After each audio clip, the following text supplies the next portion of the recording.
College showcase today.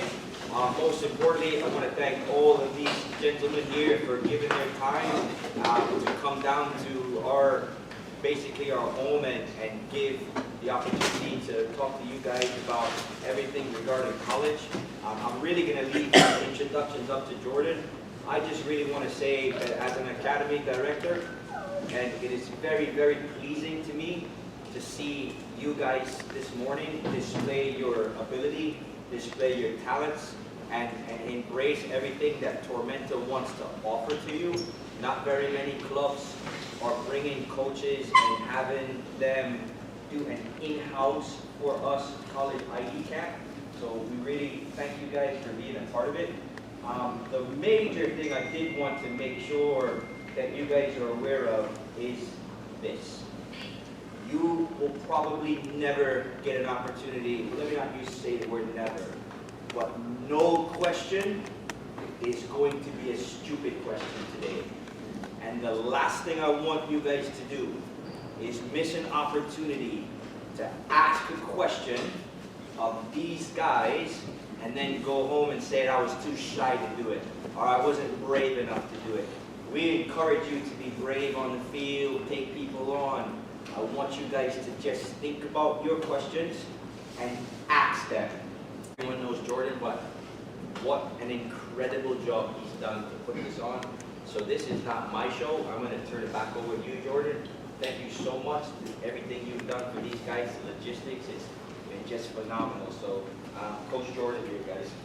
Okay, we'll keep it quite concise, fellas. We've got about 15 to 20 minute window. We want to get as much information out of you guys and then into you guys as much as possible. Okay?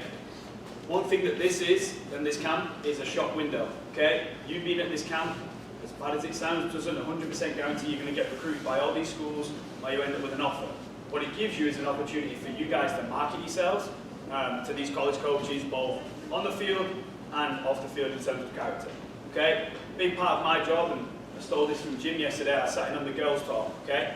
Big part of my job is to market you guys to these college coaches. The other half of that is they have to come to me and trust my opinion and trust what I'm giving them about a player. Okay?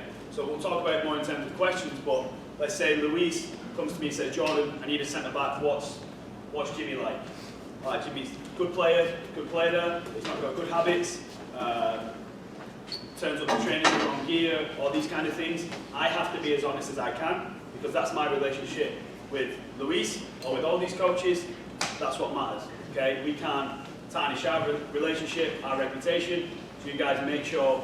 That's why we're very, very, very detailed on making sure you're all being as professional as possible at all times.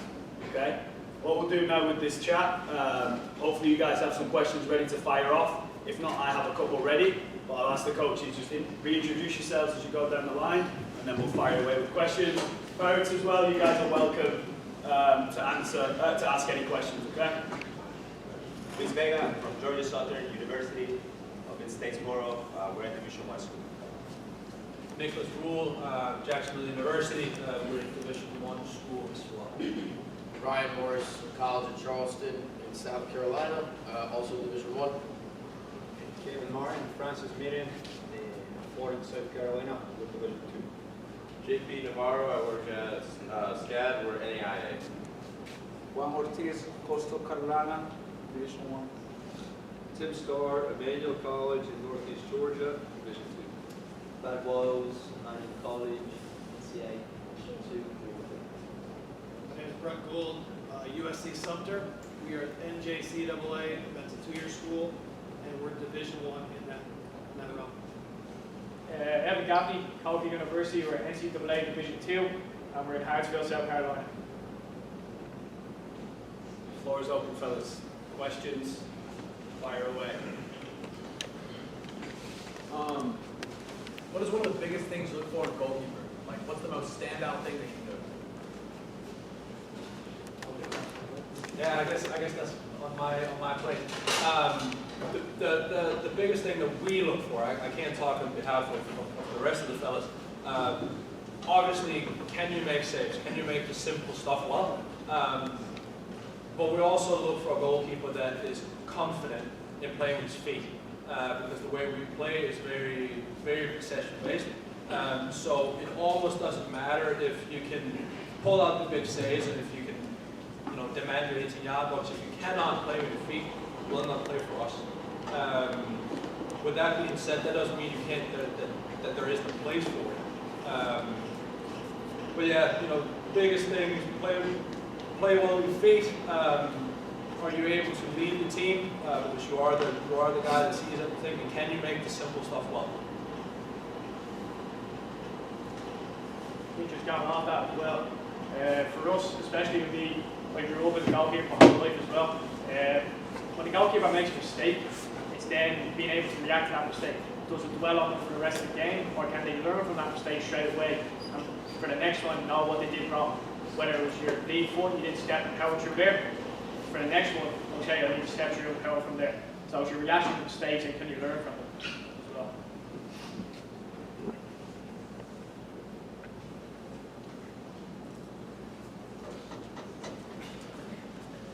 So, GPA-wise, academics, where do you think, a good place to be is? GPA-wise. I know it varies for schools, but what should we all be aiming for? I'll give you a good example. Grades are everything, right? It's called student athlete for a reason. Student comes before the athlete in the collegiate setting, and that's the beauty of it. So, I'll give you an example at College of Charleston. Once you have a 3.5 or higher, you're starting to get money academically, and that has absolutely nothing to do with athletics. So there's multiple, we talked about scholarships and all that kind of stuff. Not every athlete gets a scholarship, and that needs to be reiterated. Not every athlete that plays in the collegiate setting gets a scholarship. Are there some that do? Yes. But at a Division I program, you only get 9.9 scholarships. What is it at Division II? 9.1 at Division II. Division III, you get none for athletic. So the better your grades are, the more money you're going to get. So I'll give you a good example. If you're an in-state kid for us in South Carolina, your tuition's now already less because you're in state. And then if you have a 3.5 or higher, each increment is like 3.5 to 3.79, you get one amount. Then it's 3.8 to 3.9, you get one amount, and then 3.9 to a 4.0, you get another amount. So the higher your grade is, the more money you're going to get. So if we might be tied up, we don't have any money available, if we're not interested in investing athletic money in you, there still is a way for you to get your school paid for, or at least a portion of it, the better your grades are. So if I get an email from a kid and he's an absolute baller and he has a 2.8, we had a situation where we had a kid commit and he was going through the whole application process, and we only have so much pull. He didn't get in because he had a 2.8. So is that horrible? No, but he didn't do himself any justice by having that kind of grade. So the better your grades are, the more opportunities you're going to have for yourself, for your parents to help you guys pay for school, and the more doors it's going to open for you with regards to universities wanting to take a chance on you. Wait. What do you look for in a player on and off the field? Jared, what do you look for in a player on and off the field? There's no secret. I think we can all agree. We all talk about how you want great people, but first and foremost, we look for the best players. I'm not going to look at a kid and think, oh, he's a great kid, I want him to play for us. You want the best players. So you want the best players that are going to work hard on and off the ball. But for me, a huge thing is they have a personality. I don't want to just be sitting there and I'm talking with you. I've had recruits on campus, or I've had a recruit on Zoom or on the phone, and it's like pulling teeth, and they don't want to speak. And that's fine. There's a place for that. But I want you to have personality, because we can all agree that it ends up becoming a brotherhood. That's your family. Those are guys that you're spending 7 days a week with.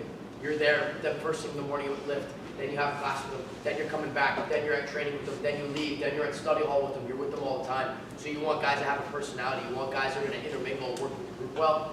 And then for me, on the field, I want a guy that's going to work. I want a guy that's not going to be individual. He's playing for the greater good of the team. He's really sacrificing doing things off the ball. Any of those guys that were with me this morning in our session, with me and Coach, we talked about, instead of just running to the ball, the guy wants the ball all the time, how can you find space? How is that going to create space for someone else? So someone with an IQ as well. If I may add to that, I know a big thing for me personally, and big thing for our team is that we want to build our team around leaders. Are you able to self-lead? That's what we call it. You know, in the locker room. If the locker room is an absolute mess, are you the one that stands out and says, you know what, I'm going to sweep the floor, I'm going to pump the ball, all this sort of stuff. If people are throwing F-bombs, well, if the AD walked in, well, would we be doing that? No. Okay, so let's not do it. Even when you're in school, where you're only worrying about soccer, or you're also worrying about the life that's going to come after, because our job as college coaches is to prepare you guys to be young men. We cannot do that. We cannot do that if the only thing that you're worrying about is soccer necessarily, because at some point, if you're not worrying about everything else that's going on outside the pitch, the grades start to drop, so on and so forth, you will not be able to play. And that affects the rest of the team. So the biggest thing you need, obviously, be a good soccer player, but also can you self-lead and lead others in a good manner. Guys, that starts today, not just when you arrive to us. I just saw a recruit get de-recruited by a coach on social media and committed, made some life choices after commitment that did not align with the standards, beliefs, and behaviors of the program, and will not be playing at university. I tell my guys all the time, make decisions today you can live within the headlines tomorrow. And I love that your coaches were saying no cell phones here right now. That gives access to you in a way that's awesome, but it's also like having a car in your hand. And if you don't drive it responsibly, really bad things can come from it. And if you're 24, 25, you think, oh, college is so far away, it's going to be here like that. So this isn't just once you get to us, if you do get to us, this is today. And this is if you never play college soccer, about being a great teammate, being a great person, setting yourself up for success. Leave as many options on the table for yourself in life as long as possible. I've seen both sides of it. I've seen doors swing wide open to kids that didn't think they were good enough start to get recruited because of their life choices. Kids cleaning up water bottles, to your point, under a bench. If no one thinks because notice, that kid gets recruited over the kid that walks away, looks at the bottle, and leaves. We notice that stuff because those are small markers of what your life is going to be like when you get to us. I want to be able to turn around and walk away and come back and know that you're going to handle things the right way. Can you come play for me? Can I leave my 12-year-old for 2 seconds next to you, or do I have to worry about what my youngest one child is going to hear in your presence? The words that you use, the things that you say. Because we all talk about this. We all have families. Our soccer family, our wives, our children, our families, that all goes into it. Can I have you around my family? Is when you get our last name, Sumter, if that's where you're at, or any of these other places, will you honor that name? But it starts yesterday, not even today. So it's yesterday. Don't think it's just down the road. It's the road you're on. What's the main way you guys are like recruit? Is it these camps? Is it us contacting you? Is it like your own camps for your school? What's the best way to get this? I mean, to be honest, guys, you have to do your homework. How can you do your homework? You have to be honest with yourself. You need to look for 5 schools you think you can apply, you can play them. Let's say I'm in Wales right now, right? And I want to play a college soccer. Or how they play. I have to know what formation they play. Well, don't just go to a school just because you want to go there. Or are you able to play at that level? If that makes sense. If you want to play at that level, all right, how can you get in contact with the coaches? And the best way of doing ID camps, right? Camps like what we're doing right now is the best way for you to know a little more about us, a little more about our program, and give more information to see if you see yourself there. Because the main thing of all this, guys, is you to find that right school, that right fit for you, right? Economically, and realistically as well, right? But that starts with you guys. It just depends where you want to go. And I would say to everybody, there's a school for you. Just pay how far you want it, where you want to play. You know what I mean? But there's a reason you have to do with yourself. And to be honest, guys, be honest with yourself, right? Because you can go to multiple ID camps. For one, you waste your money, or not your money, your parents' money, right? You need to be cautious what you do with your money. Does that make sense? 2, you have to know, all right, and I that level to play there. If I want to play College Charleston, all right, what the schedule, who they play against. Then you send an email to the coach, say, hey, coach, who win against Coastal Carolina, well done. So you got missing a few players. You think I can go to ID card? I'm really interested in you guys. That's the way you contact, the college coaches. Yeah, and listen, just because you play at D3 doesn't mean, you're not having fun. You have to find the right fit for you. Because sometimes you can play for 2 years at D3 school, at JUCO, whatever it is, then you can transfer. You know what I mean? But it just depends where you start. Everyone's different. Every path is different for you guys. That make sense? Hey, to go off that, honest question, raise your hand if you've ever watched a college soccer game. Serious question. All right? You're off to a good start then. So, who's watched a Division I game? Who's watched a Division II game? Who's watched a Division III game? Who's watched a community college game? Okay. We have all different levels up here. I've played and I've coached at Division I, Division III, and community college. There are ballers in Division III, there's ballers in community college, Division II, NAIA, Division I. Based off what he said, when you're doing your homework, you need to look and have an honest assessment with yourself about where you think you might fit in, what style of play fits you best as a player. We were just talking about a certain university where we're talking about a certain style of play. Well, if you go and you're playing against Hofstra University in New York, I couldn't play there because I'm not 6'4", so I would not have emailed them. But if I was going to go to maybe Florida Gulf Coast, they might take me because they have a little bit more different style of play, where the ball's on the ground and they trust players regardless of their size. So doing your homework with regards to what kind of level that you might be fit at or where you think you want to go. If you don't know what you want to study, I always preach play community college. I did it for a year. I couldn't think of a better option.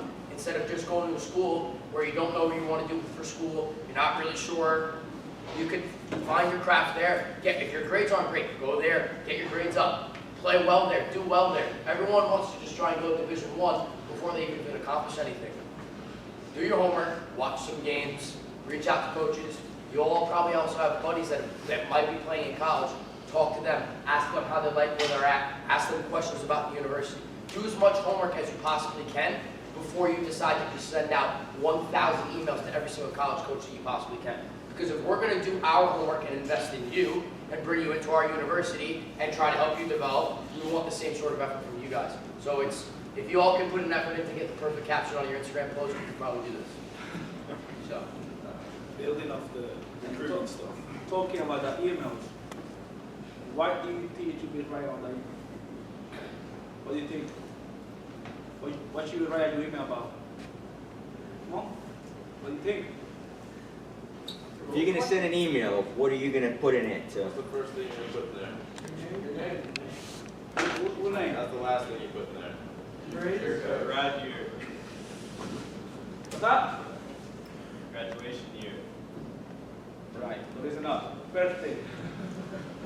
College coaches, you probably gonna read your email probably for 15 seconds. Bro. So how can you catch my eye?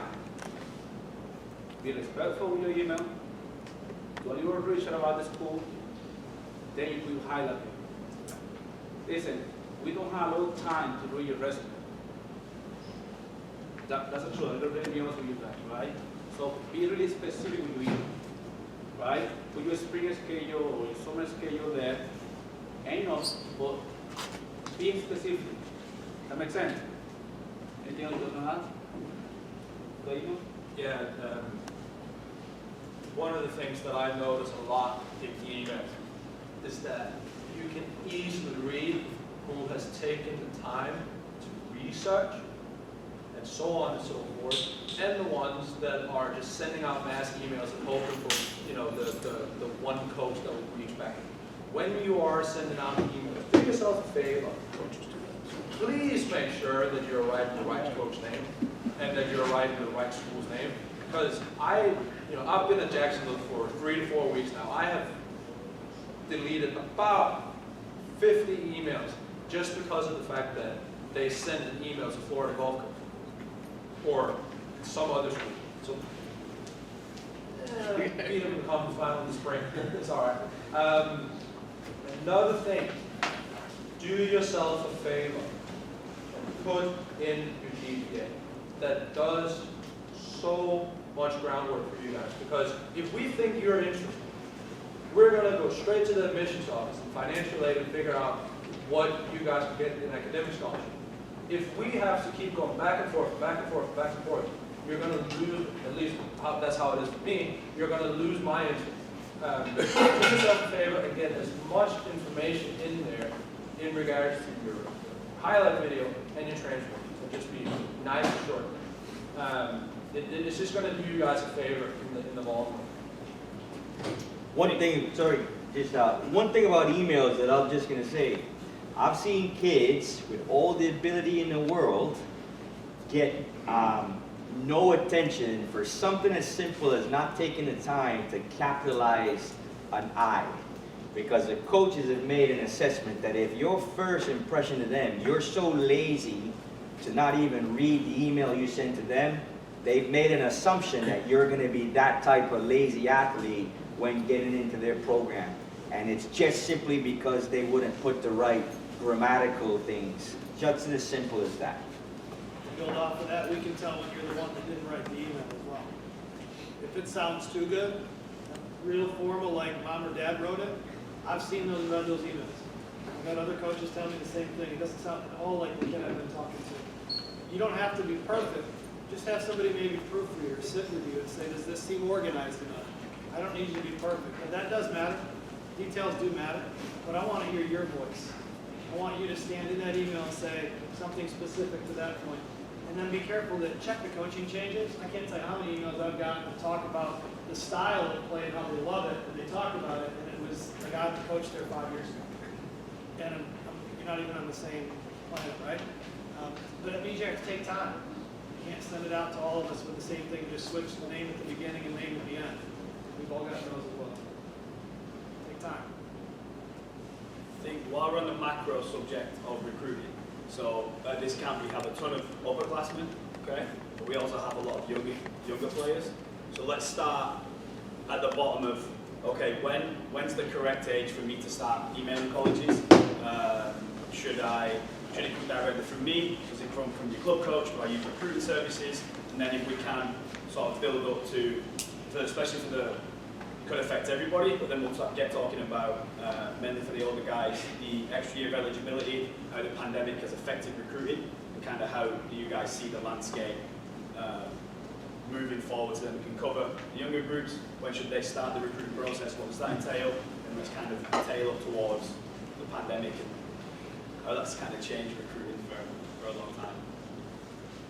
The recruiting services are not included. I know you want to talk about that. Good. NCSA, parents, if you get a phone call from NCSA, let them talk and then hang up. There's no need to bother with it. I think almost every single one of us can tell you when you get an email from NCSA, most of the time we're just deleting it, because everything that they're going to do is everything that you guys can do. They just send out mass emails with a list of like 25 players, and they just hope that you pick up one of them. All the information that we're giving you right now is exactly what they can do. A lot of the recruiting services I know that we utilize, and I've spoken with a lot of the other coaches, we'll use recruiting services for international players that we're not able to actually go out and actively see all the time. So within that, and they also don't just take any player. They'll take players that are getting released from pro academies in England or Denmark or wherever it may be, or Iceland, and then they end up presenting us with those players. Some universities will take a chance on those players based on just video, whatever the recruiting budget may be. Some will then, based off that, get interested and then fly out to go see them play. But the recruiting services, NCSA or any of the other ones that are here, you know, if you want to consult with someone about the process and how to properly navigate everything, great. You have perfect resources here within Tormenta that are going to be able to tell you how to go through the process with guys that have coached in the collegiate game that can give you the right kind of path, avenue, and information to help you get recruited. Those services are going to do the same thing. So, What age should you look at? Say I'm at 20, 26, 2025, 2024. What age should you look at to start the process of emailing colleges and all that kind of stuff? I think early as possible. As early as possible. Whenever you think to yourself, college soccer is what I want to do and I want to pursue college soccer, I mean, as soon as you make that decision, that's when you start. I'd always say to seniors in middle school going into freshman year of high school, everybody starts with a full-ride scholarship when you go into high school. Every grade that you get then depletes off your scholarship. If you get an F, it's going to deplete it a lot, and it'll just keep going down with every grade that you get. So all your grades, obviously, has to keep it up, but with your recruitment, I'd start as soon as possible. Emailing coaches, going to ID camps, letting them know that you're built. The schools that you went to an ID camp and you say, this is somewhere where I could possibly see myself, then just keep going back to those camps, or just keep emailing those coaches your schedules. Let them know how you're getting on, that kind of stuff. Would be for me anyway. For those of the younger players, just so you guys are aware, for NCAA schools, we can't talk to you until you're going into your junior year on June 15th. So even if you email us as a sophomore, we can't respond back to it until that date. So I would hold off personally unless you're going to their ID camp, but I would take the year of freshman, sophomore to go to college games. You guys are in Tormenta, you have a USL2 team here. There's college players there. Find out what their journey was like, where they're from. Go to college games, be around the college environment, and then start to narrow down, okay, I like this type of school. What schools are there that fit that mold for me? And then you go out and as soon as you're able to, you reach out to them. But I would just get as much information as I can, but also understand I played at a school that was 20 minutes away from me and I had no idea it existed, and it was the perfect fit for me. I'm coaching at a school that 2 years ago I didn't know even existed. I didn't even know the town existed, and I'm sure that's similar for a lot of guys who are up here. So there's a lot of schools and a lot of programs that could be a really good fit for you across all levels, and just be open to everything. Yeah, I was going that with that's where doing your homework is important and knowing about the school. The NAIA schools have way less restrictions on recruiting, when you can contact. They basically have a policy of these things are really hard to police, so we're going to have less rules. So if the school you want to go to is an NAIA school and you found it, you can get in contact with them a lot sooner. We have a student at SCAD who's coming to our D camp who really wants to study film. They've known that for a long time. They came their sophomore year, they're coming in their senior year. And just coming both years and still showing that interest is showing to me that, one, when they show up, they're going to be serious about their studies, that this is something that they've been focused on the whole time. They've got good grades, they know what their grades are, and they're committed to showing themselves towards the program. And so I now have the ability to see how much they've improved in that time, to kind of evaluate at this point, okay, maybe they weren't there their sophomore year, but how much have they improved in those 2 years? Because that can be an indicator of the progression you have. If he's taking huge leaps and bounds, is he going to be able to continue to do those things? Coaches, can you stress how important it is that the work is, there sometimes is a feeling that, because they're out of Tormenta, magically a scholarship's going to appear. Could you stress how important the work is that they're clipping their film, informing us about who they're contacting? Because sometimes they get to a senior and then they feel I haven't been recruited and quote unquote we let them down per se. But can you share some of the things that they have to start taking their own responsibility for right now to get to eventually that collegiate level? I just asked Jordy, you guys have access to VO, right? You have the VO, you get your film, you get the games. You need to be putting that together in a highlight film. We all get emails to say, hey, my name's so-and-so, I play for Tormenta. Great. I don't know anything else about you, so one of the coaches mentioned having a highlight film in there. Are you going to solely get recruited off your highlight film? Maybe. Chances are probably not, but that's what's going to also help draw the interest to start. So if I see the highlight film and I'm interested within that 2-minute clip or whatever it may be, I'm now, when you are at the MLS Next Showcase, now I'm at your game and now I'm watching, now I'm calling him, and I'm finding out more about you as a player.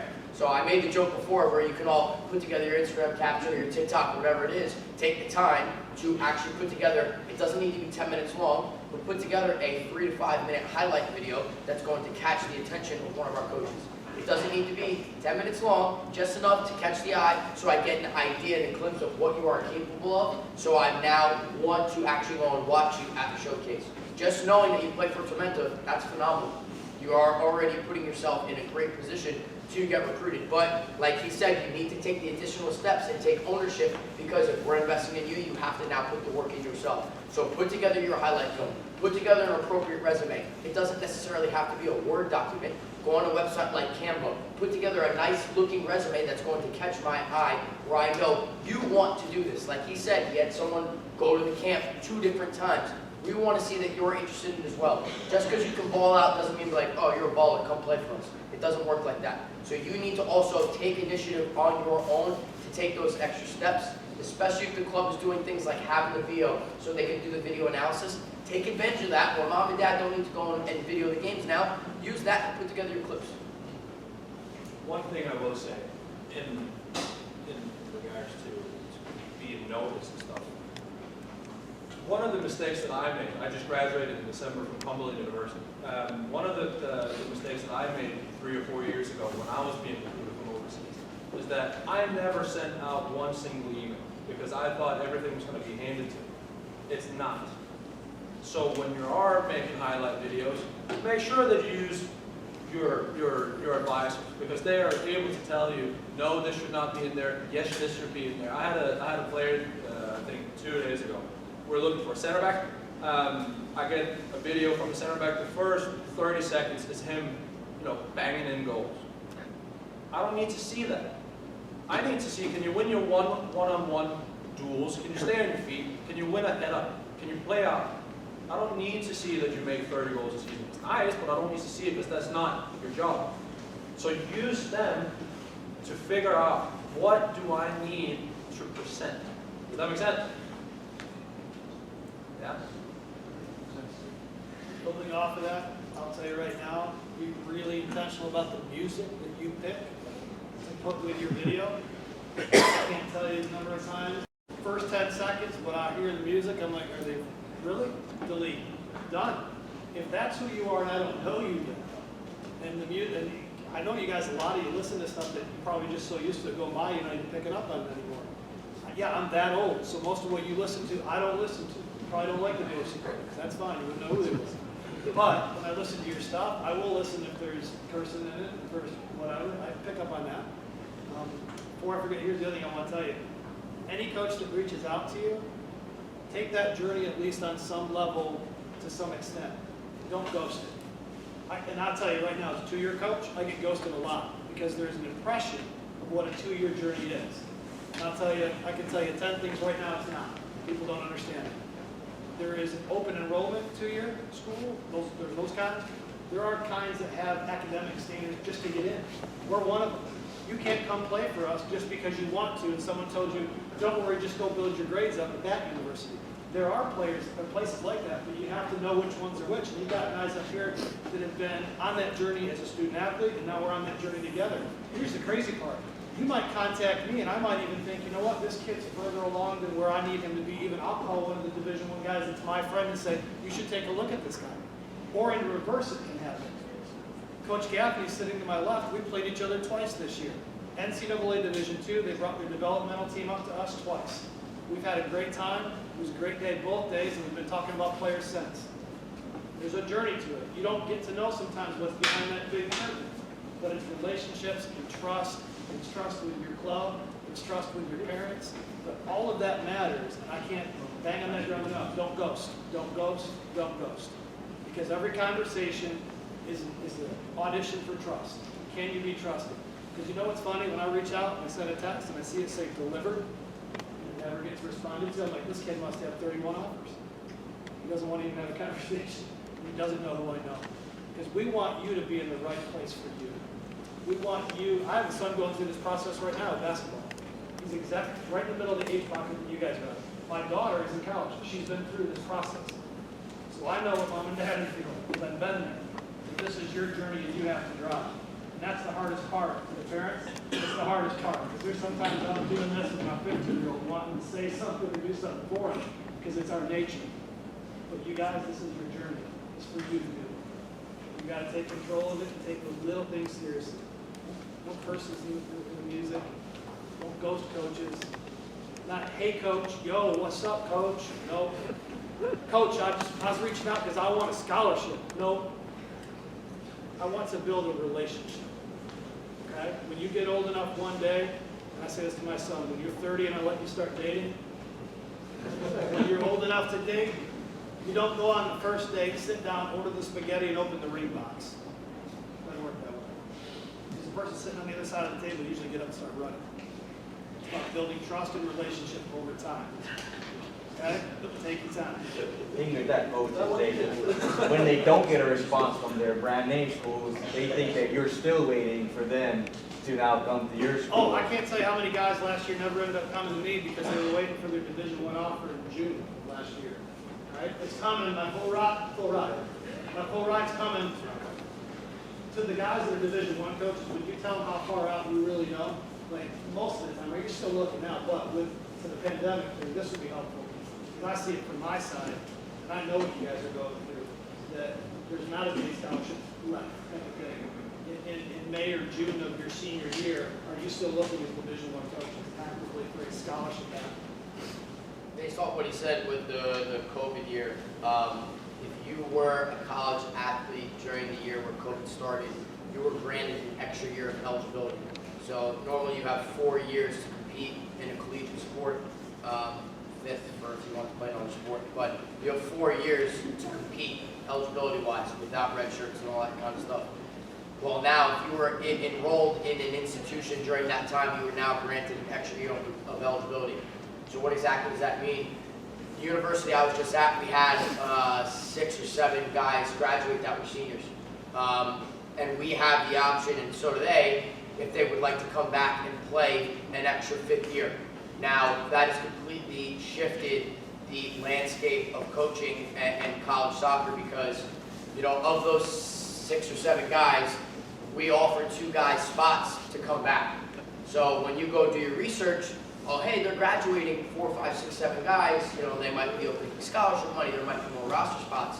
That might not be the case. There might be more guys that are returning to school. So now one thing that's very common is guys are finishing at their 4-year institution and they have the extra year of eligibility because COVID, and then they're going to play somewhere else for a year, or some even 2 years, based off of, you know, where they're at with their degree requirements. So that has definitely shifted the landscape. I don't know if any of you guys know when that waiver is done, but I'm assuming it's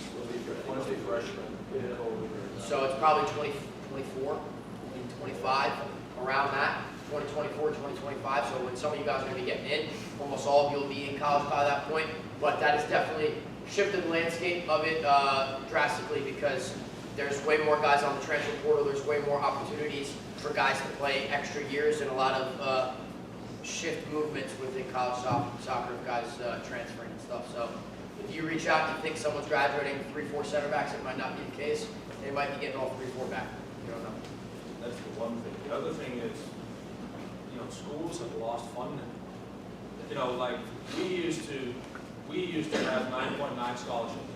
At the moment, we have 8.9 because, you know, basketball wasn't able to play, Oz wasn't able to play. You know, schools with football teams, they're not able to play. So all those filled stadiums, all that money that's being generated from there, all of a sudden we don't have it anymore, right? So now you're competing against 5th years, but you're also competing for less money all of a sudden, right? So that's just something to be aware of when you're marketing. How often do people get full rides? Not all of it. We don't have a single guy on a full ride. We got guys from all over the world.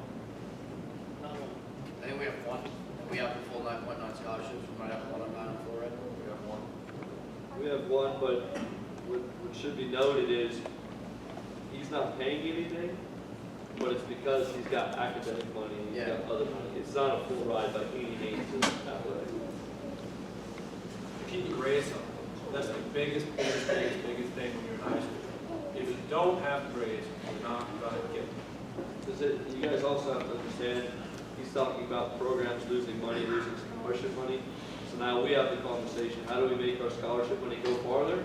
It's because you guys have academic money that we can now tie into. So the more academic money you have, the better for us.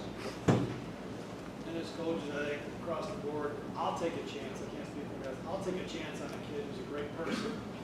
As coach said, student athlete. I always say this way: a person and a student and athlete. Great person, great student, you know, kind of on the fence of where they might fit, I'll take that kid all day long over one that acts goofy on social media that has a 2.5. If I'm on the fence there, I'll just let it go.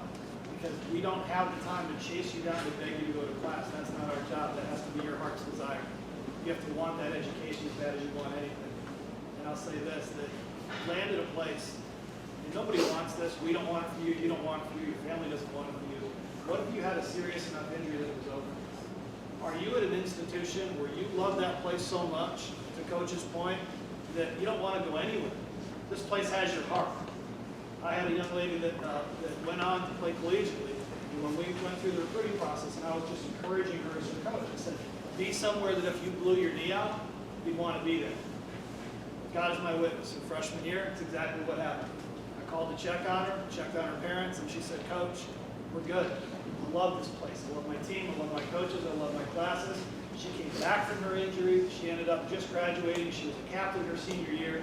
But if the plane had never happened again, Z was in a place where her heart was content, her mind was content, and she wasn't chasing the blessed to receive an offer tweets. She was where she wanted to be as a person first, as a student, then an athlete. That's true. We'll do one last question from me, and everyone's alluded to it a few times. Taking into account the athletes that you recruit, but also the students, the people, how important is it how these guys carry themselves on social media? I mean, I'll start. We've had players kicking off the team from things they've done on social media. So it's a huge indicator of where you're going to be coming in and what's going to happen.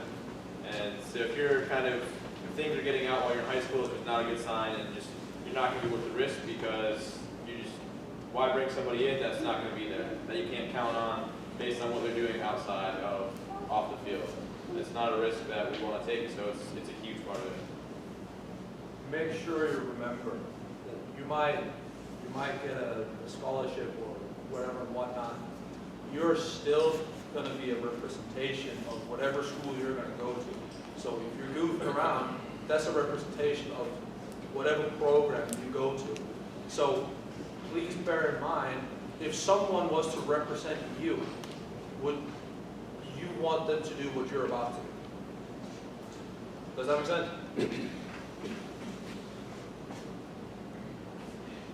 Okay, we'll wrap it up because we want to get out and play some 11v11. I know that I speak on behalf of the club. I want to thank everybody for coming, listening to the recruiting talk. Obviously, massive thank you to the coaches for coming out. I think 4 takeaways for me, which might not be for everyone, but I think are really important for you guys moving forward and listening to these guys chat. 1, does the school make sense? Like Coach alluded to, touch wood, it never happens. If you go down and break your ankle, you can't play anymore. Can you still stay at that school? Do you enjoy the culture of the school? Number 2, does soccer make sense? Do you want to go somewhere where you're actually going to play, or do you want to go somewhere because I was just on the team? Okay, we were chatting last night, went out to dinner.